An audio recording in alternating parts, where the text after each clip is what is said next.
அன்புள்ள சகோதரர்களே, எனவே இப்ப அடுத்த ஸ்டெப்பாக நான்காவதாக நாங்கள் புரிந்து கொள்ள வேண்டிய அம்சம் என்ன தெரியுமா? நெருங்க வேண்டாம் என்பது நமது பாவத்திலே வீழ்த்தக்கூடிய நம்மை சூழ உள்ள காரணங்களை தான் இது குறிக்கிறது. அல்லாஹ்வாக தடை செய்தவைகளை இது என்ன செய்யல, முழுமையாக குறிக்கவில்லை. அல்லாஹ்வா தடை செஞ்சா நம்ம தவிர்த்து தான் ஆகணும். உதாரணமாக எல்லாரும் எப்படி விளங்கப்படுத்துறாங்கன்னா, நெருங்க வேண்டாம் என்று சொன்னா ஹிஜாப் அணிவதை குறிக்கிறது. இஸ்லாம் வந்து ஹிஜாபை என்ன செய்யறது குறிக்கிறது. நெருங்க வேண்டாம், ஹிஜாப் அணிஞ்சுதான் ஆகணும், விளங்கிட்டா? அது நெருங்க வேண்டாம் என்ற பட்டியல்ல நேரடியாக என்ன செய்யாது, வராது. அதே போல நீங்க பாருங்க, இஸ்லாம் தடை செஞ்ச எத்தனையோ விஷயங்கள் இருக்கு, தண்டனைகள் அது இதுன்னு நிறைய இருக்கு, அவதூறு இப்படி இருக்குது. இவைகள் வந்து நேரடியாக வராது. நேரடியாக நெருங்க வேண்டாம் என்பது எதை குறிக்கும் தெரியுமா? நம்ம இதுல கால் வைத்தால் அது நமக்கு ஹலால், நம்ம செய்ய போறது ஹலால். ஆனா இது கால் வச்சா எண்டிங் இதுக்கு கிட்ட போறதுக்கு என்னது வாய்ப்பு இருக்கு என்று சொன்னா அதைத்தான் இது குறிக்கிறது. சரி, அது எப்படி என்று தீர்மானிப்பது? ரசூலுல்லாஹ் என்ன சொன்னாங்க? உலகத்துல யாரும் அதை தீர்மானிக்கலாது. உடலிலே ஒரு சதை துண்டு இருக்கிறது, அது சீரடைந்து விட்டால் எல்லாம் சீரடைஞ்சிடும். உனக்கு அது விளங்கு. இஸ்தஃப்தி கல்பக், உனது இதயத்தை தீர்ப்பு கேட்டுப்பார். ரசூலுல்லாஹ் சொன்னாங்க, உன் இதயத்தை தீர்ப்பு கேட்டுப்பார், அது சொல்லு. இதுல நான் போனா நல்லம் இல்ல. ஆனால் நிறைய பேர் வெளியே நியாயப்படுத்திக் கொள்வாங்க, அதெல்லாம் என்னமெல்லாம் சொல்லி நியாயப்படுத்துவாங்க. ஆனா எண்டிங் என்ன செய்யும், அதுலதான் போய் முடிவது. இப்படி நிறைய பாவங்கள் நிறைச்சு பாருங்க, சுத்தி சுத்தி எல்லாம் நம்மளுக்கு எப்படி எல்லாம் வர வாய்ப்பு இருக்கிறது. இப்ப பாருங்க, இன்றைக்கு இளைஞர்கள் அதே போன்று நல்ல நல்ல மக்களை எல்லாம் பாதித்துக் கொண்டிருக்கக்கூடிய ஒரு அம்சம் தான் இன்றைக்கு இணையதளம், தொலைக்காட்சி, அது போல என்னென்னதெல்லாம் இன்றைக்கு இருக்கு, மொபைல். இதுல உள்ள இந்த மாதிரியான தொடர்புகள் வந்து என்ன செய்யுது என்று சொன்னால், தனிமையில் பாவம் செய்வதற்கான வசதிகள் என்ன செய்து அவைகள் ஏற்படுத்தி கொடுக்கின்றன. இப்ப இந்த மாதிரி விஷயங்களை பொறுத்த வரைக்கும் நெருங்க வேண்டாம் என்பதை எப்படி புரிஞ்சுக்கிறது? போன் வாங்க வேண்டாம், விளங்கிட்டா? இப்படி புரிஞ்சுக்கிறதா? இப்ப நான் ஏற்கனவே சொன்ன மாதிரி இணையதளம் உபயோகிக்க வேண்டாம், அப்படி புரிஞ்சுக்கிறதா? அப்ப என்ன, இது எப்படி புரிந்து கொள்வது என்று கேட்டால், அன்புள்ள சகோதரர்களே, ஒரு நபருக்கு மொபைல் இல்லாமல், உதாரணமாக மொபைல் இல்லாமல், இணையதளம் இல்லாமல், இந்த மாதிரி எந்த தொடர்பு இல்லாமல் அவர் வந்து சாதாரணமாக அவருக்கு வாழ முடியும், சாதாரண மொபைலோட அவருக்கு வாழ முடியும் என்றா அது அவருக்குரியது. அது யாருக்கு சட்டமாக சொல்லல, பாத்தீங்களா ரசூலுல்லாஹ்? அது அவருக்குரியது. அவர் வந்து அந்த ஸ்டெப்ல நிக்கிறது அவருக்கு நல்லது. அவர் வந்து அந்த ஸ்டெப்ல நிற்பது அவருக்கு நல்லது. இன்னொருவருடைய முழு பிசினஸ், தொழில், தொடர்பு எல்லாம் இதுல இருக்குது, இணையதளத்துல என்ன செய்யுது இருக்குது. இஸ்லாம் அவருக்கு சட்டம் போடல, நீ இணையதளத்தை நெருங்க கூடாது அப்படின்னு.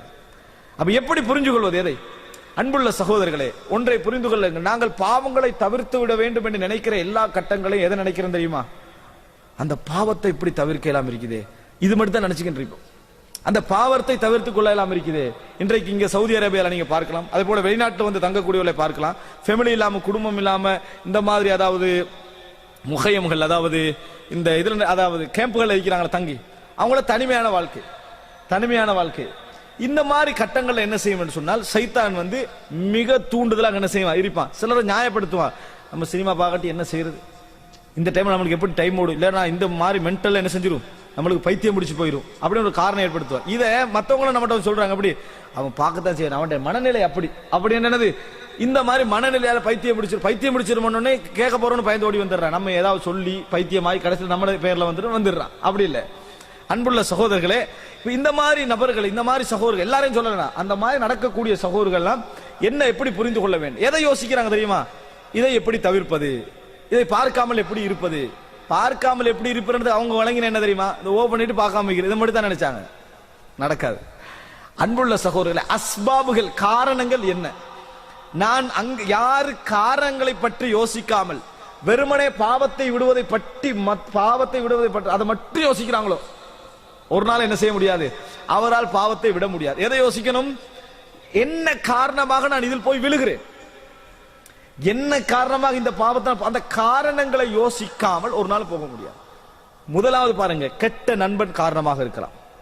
நீ இருக்கக்கூடிய ரூம்மேட், நீ சில பொழுதுல கண்ட்ரோலா வந்து நல்ல முறையில் படுக்கிற லெவலில் தான் இருப்பாய், வந்தோடனே போய் தூங்கிரும் அவன் ஒன் பண்ணி வச்சிருப்பான். உதாரணமாக இப்ப நீ பாவம் செய்வதற்கும் காரணம் தான் இங்க மெயின், முக்கியமான காரணமாக இருந்தது யாரு? உனக்கு பக்கத்தில் உள்ளவர். நீ எதை யோசிக்கணும்? இப்ப நீ பாவத்தை எப்படி தவிர்ப்பது என்பதில் நீ யோசிக்க வேண்டிய பகுதி என்ன தெரியுமா? இவனை எப்படி தவிர்ப்பது, இதுதான் யோசிக்கணும். ஒன்றை புரிந்து கொள்ளுங்கள், பாவத்தை தவிர்ப்பதை விட பாவத்துடைய காரணிகளை தவிர்ப்பது லேசு. பாவத்தை தவிர்க்கிறதுக்கு உங்களுக்கு உள்ளம் பாரமா இருக்குமா? அதை விட மிக இலகுவானது பாவத்துடைய காரணிகளை தவிர்ப்பது. பாவத்துடைய காரணிகளை தவிர்ப்பது. இப்ப அந்த அடிப்படையில் நீங்க எதை யோசிக்கணும்? இவரோட நான் இருக்கிறதா, நான் இன்றைக்கு படுக்கணும் வந்தேன், தூங்கணும்னு வந்தேன், என்ன நடந்தது? எனக்கு இவன் இருந்ததுனால இந்த சிந்தனை என்ன செஞ்சுட்டு எனக்கு போயிட்டு, அப்படி என்ற ஒரு மனசு உங்களுக்கு வருதா? நீங்க முதலா இதை எப்படி தவிர்ப்பது, இதை எப்படி தவிர்ப்பது? ஆனா நாங்க அதை எப்ப மட்டும் தெரியுமா யோசிப்போம்? ரூம்ல இருந்து மாத சம்பளத்துல வளமையா ஒரு 150 ரியால் 180 ரியால் களவு போகுதுன்னா மட்டும் தான் அதை யோசிப்போம்.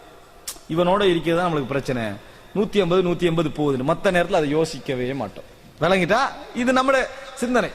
அவங்க அது அவங்களா தந்திக்கிறானா எப்படி மாத்துவது அப்படின்றாங்க. இனி இப்ப எப்படி மாத்த ட்ரை பண்ண, இதை யோசிப்பது கிடையாது. அதே போல நம்ம இரவிலே ஏதாவது ஆபீஸ் வேலை, அந்த வேலை